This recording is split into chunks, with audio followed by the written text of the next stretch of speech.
Today we're reversing the chain rule, and we've already looked at how to do the easy ones, but let's just revise that first so that it makes sense. Now these ones are easy because the part that's in brackets is in the form ax plus b.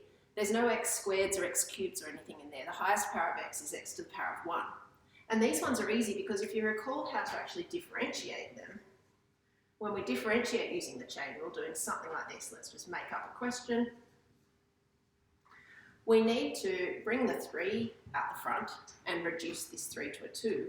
But we also need to differentiate what's in the brackets and bring that out the front as well. So we're bringing out our 3, we're bringing out another 3, so we're going to have 9 out there. And then we rewrite what's in the brackets and reduce the power by 1. So it makes sense that when we're going back the other way, we want to increase the power by 1 when we're integrating. And we need to divide by not only that coefficient of x, so that when we differentiate this and it comes out the front, it will instantly cancel there. But we also need to divide by n plus 1, so that as this power comes out the front, it too will cancel. Because you see that the thing that we're integrating doesn't have any n plus 1 out the front, and it also doesn't have any a out there. So they need to be down low so that they will cancel.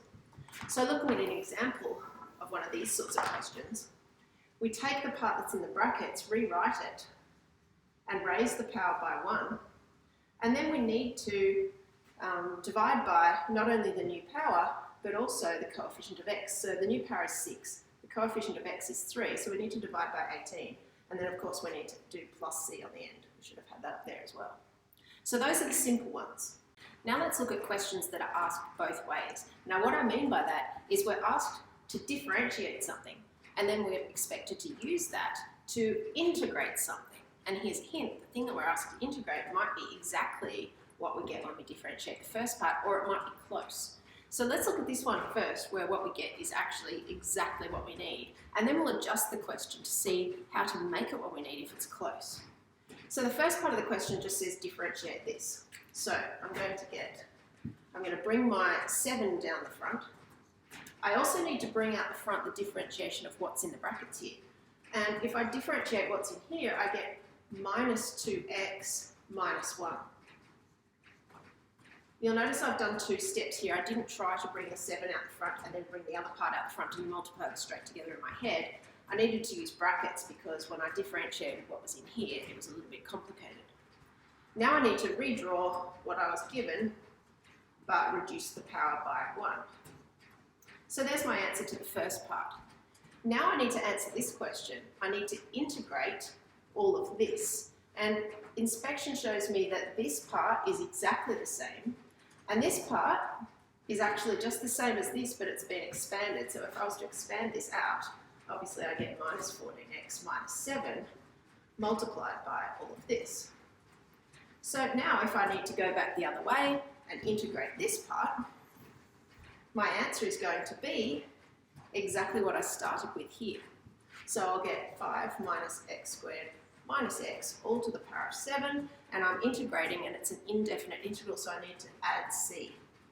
So I think these sorts of questions are really quite straightforward. As long as you can differentiate and get the right answer, and then check what it is that you're integrating. If you're integrating something you already know, you can get straight back to where you started.